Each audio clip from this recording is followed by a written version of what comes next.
Oh my goodness, was that a basketball game?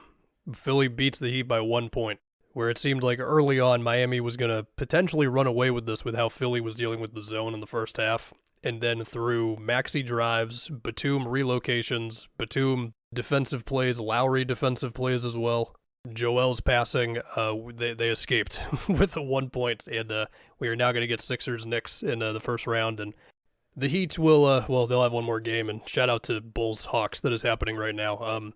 Yeah, look, in that second quarter, man, when Miami went to that zone, and my entire timeline was rightfully praising Eric Spoelstra. I mean, you had like DeLon Wright and Highsmith and Hawkes and Jimmy was in there, and you had like Kevin Love fronting the post on Joel, and the way they were putting like two guys kind of close to the ball but not fully committing to the ball, and like the corners were open a little bit, but like there was one play that summed it up for me where like Kevin Love closes out to Lowry in the corner, and then that's a pass from Lowry to Joel under the rim, but then it's like DeLon Wright and I think it was Jimmy contesting Joel at the rim, and just the rotations and the communication, all of it was so good. Philadelphia was hesitating like crazy, and it seemed like, okay, this is just what the story of this game is going to be. They could not beat the zone. Well, later on, as Miami, of course they're not going to be in zone for every single minute of the rest of the game. You know, they're going to tinker between man-to-man, more zone, whatever. Anyway, the first thing we saw was Maxey just getting downhill, okay? There was a pick-and-roll run with, I think it was Joel, get downhill, find Batum in the corner. There was another one where Maxey pushes it really high, or really fast, beats Highsmith off the dribble, finishes inside. Those were the simpler plays, but then you had stuff where, like, Batum runs a screen action with Embiid up top, to where Miami has to, like, you know, collapse on that a little bit. And then Batum, he kicks it out to, I don't remember who he kicked it out to. He immediately relocates from basically the free throw line to the wing, which then becomes a Batum 3. We had Maxey on the right wing, where he then throws it to Buddy Hield on the opposite wing, who's on the left-hand side, you know, getting Miami's defense to kind of, you know, care about one side of the floor. Now you got to care about the other side of the floor. Buddy takes like 2 dribbles inside, and then that becomes a lob to Paul Reed. We saw a similar thing later on with Oubre in the dunker spot, where that pass from Joel on the wing, kind of closer to the top of the key.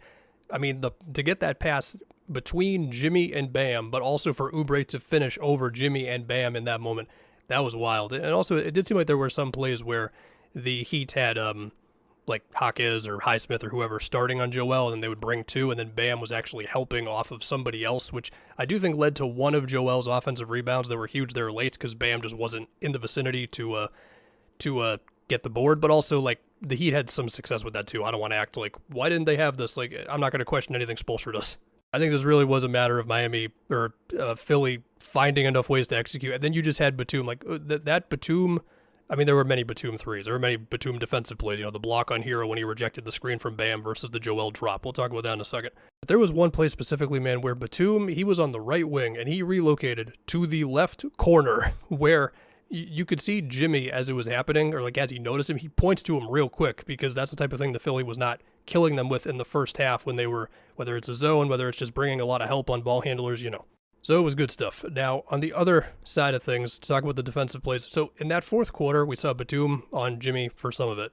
We also saw Lowry on Hawkes, and there were a few plays there where, like, you know, they tried to run that super high screen with Hawkes, and I think it was Bam to just get Hawkes free. Lowry strips him from behind, and then it eventually it leads to like Lowry getting the ball on the other end. There was another one where Hawkes tried to run I think it was a screen action or a DHO with Bam or someone, and then Lowry like did a good job of chasing Hawkes over the screen to where it kind of killed the play. Eventually it became a desperate Hero 3 that did not go in. It was just play after play, man, with Batum and Oubre and Lowry and Maxey and Embiid out there. And I do think that another story of this game was Miami.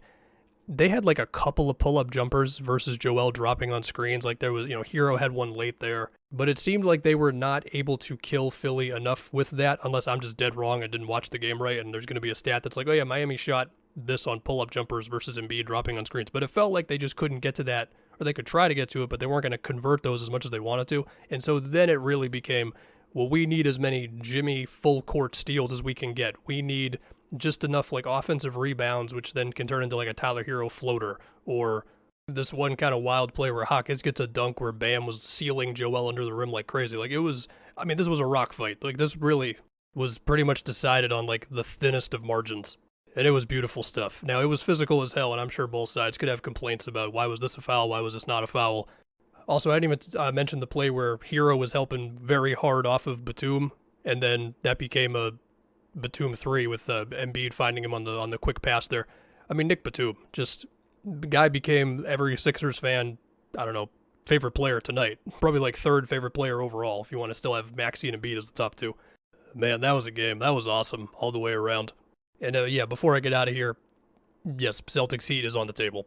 It's a very real possibility for round one. We will have to see, who wins Bulls Hawks. Do the Heat win that game? But yeah, that was a good time, man. I don't really have much else to say.